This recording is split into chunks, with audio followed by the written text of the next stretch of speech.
Mula sa ABS-CBN Manila, ito ang TV Patrol Weekend!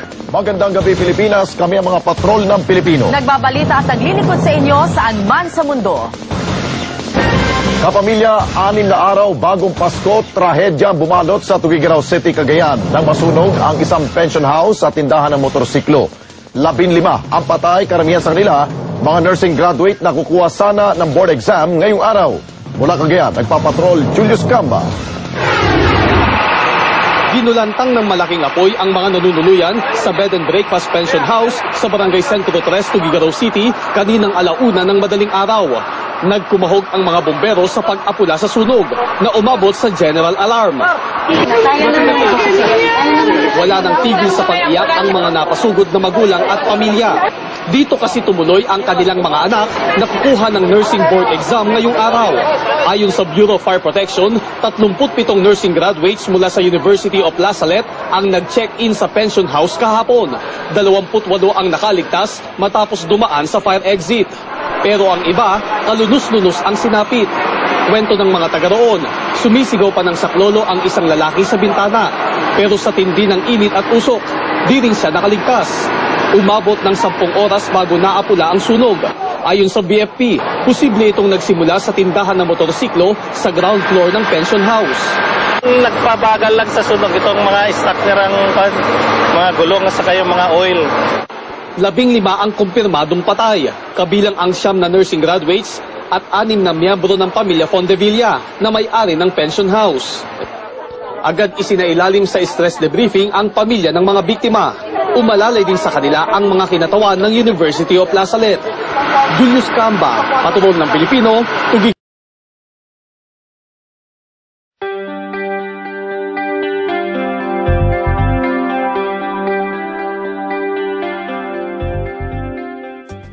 Fire safety should be practiced every day. Fires can happen 24/7. Are you prepared? Do you know your family's escape plan? Is your home free of fire hazards?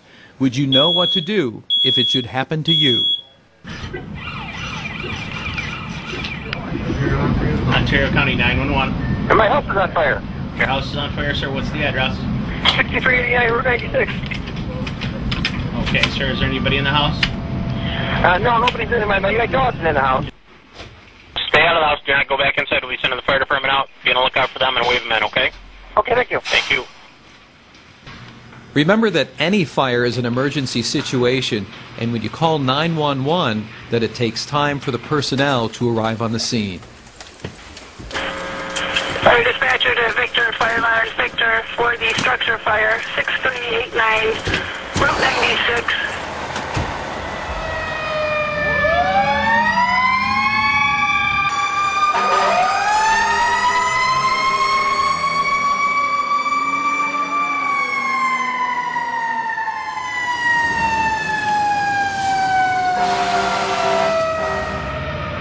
Your fire prevention knowledge is important to you and your family's safety.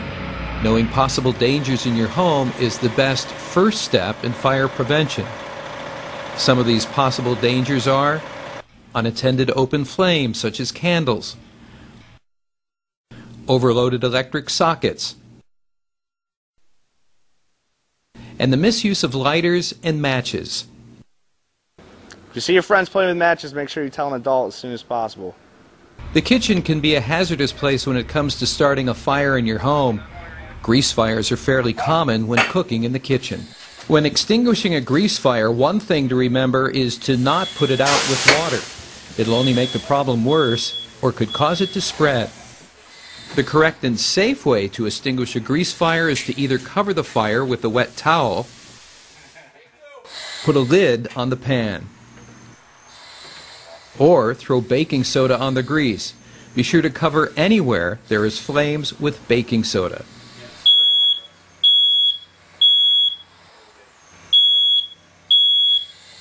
Your smoke detector is your first line of defense. When you hear it, you need to get out and stay out. It's good to change your batteries every 6 months. A good way to remember to change your batteries is to do it when it's time to change your clocks for daylight savings.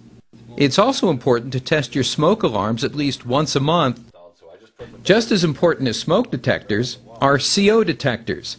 These let you know if there is any amount of deadly carbon monoxide gas in your home. Instead of changing the batteries like a smoke detector, all you have to do is plug it in an outlet. How often do the batteries in a smoke detector need to be changed? Once a week? Every 6 months? Once a year? Or once every 5 years? The answer is B, every 6 months or when you change your clocks. If you're in your house during a fire, the first thing you should remember is your family's EDITH, which stands for exit drills in the home. The first step in EDITH is mapping out everyone's escape routes. You should also map out a secondary route in case the first one is blocked by fire or smoke. The second half of EDITH is practicing the actual plan that you've discussed with your family. Have a designated location for everyone to meet that is away from the house once everyone has exited.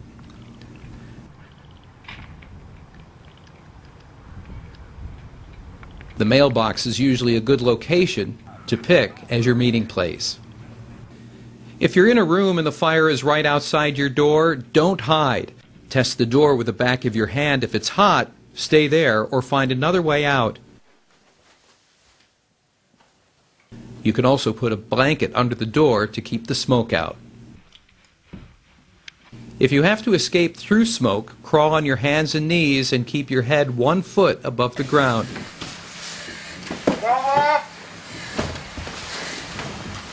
If there's no way out, stay where you are and wait for the fire department to come and get you.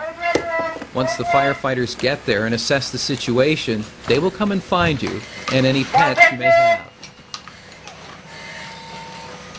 My name is Matthew Klepetsky, and I'm a burn survivor. I'm also a burn nurse. My story is one of, it happens far too frequently. I was left in what seemed like a safe environment. My mother left me at the kitchen table having lunch and went to the neighbors to pick up my brother who was over fishing, and she was gone about 8 minutes, but during that time I convinced my younger brother to come with me, and we went out and started burning some papers in the backyard, and we were worried that she would catch us, so we grabbed some gasoline and poured it over the fire, and the gas can went off like a grenade, and basically it changed my life forever. And it caused the next 5 years to be one of many hospital stays. And at first we were in the hospital for about 3 months and had about 17 surgeries, and then every Christmas break or winter recess or President's Week we were back in for more revisions and releases and other operations. Remember to cooperate with firefighters. They are there to help you.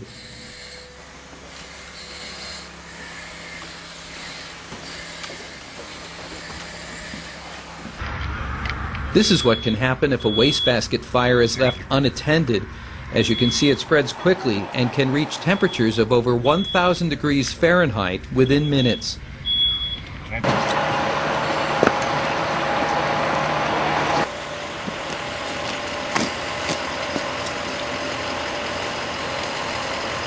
would say that the worst kind of injury that you could have is the one that could have been prevented. And the thing about a burn is that it may, it's a lifelong injury, a friend of mine once said. And once you incur it, you're going to wear those scars forever. And although we all have our scars, it puts them on the outside for others to see and develop opinions, and in many respects, sadly, have judgments about. So I spent a lot of my childhood kind of being judged before I was even met, and it's not a childhood that I would wish on someone. But I would also say that if you do see someone who's being playful with fire, or very cavalier about lighting grills in the backyard, to say it's dangerous, and to do what you can to tell someone that will be able to step in. This can all happen very quickly. It only takes a small amount of time for a house to become fully engulfed in fire. It only takes less than an hour for an entire home to burn to the ground. Let's see what you've learned about fire safety. Which one of these hazards can start a house fire? An electric socket? Candles? Playing with matches? All of the above. The answer is D. All of the above hazards can cause house fires if not watched carefully. So remember, there are many hazards in the home that can start fires. You don't have time in a fire, you need to get out with your family following your Edith plan. And if you can't find a way out, you need to stay where you are and let the fire department come and find you. You also need to remember that smoke detectors are your first line of defense. Otherwise, you won't wake up to smell the smoke. It only takes a few steps in order for you to be knowledgeable about fire prevention, and hopefully you and your family will be safe from any fire danger.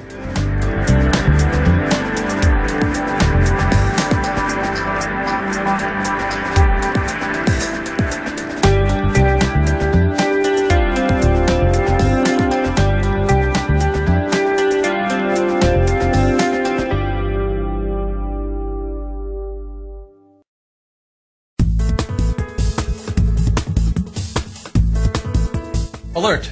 Before using a fire extinguisher, ensure that someone notifies the fire department, alerts others about the fire, begins evacuating others from the premises. Fire extinguishers are for controlling small fires before they have a chance to spread. Before using one, make sure that you have a clear escape, you are familiar with the operating instructions of the fire extinguisher, and that the fire extinguisher you have is suitable for the fire you're facing. Before using the extinguisher on a fire, look at the fire class symbols on the front label to make sure the extinguisher you have is suitable for the type of fire you're facing. The most common classes of fires are A, B, C, and K. Class A fires involve common combustibles like wood, paper, and tires. Class B fires involve flammable liquids like gasoline and petroleum oil.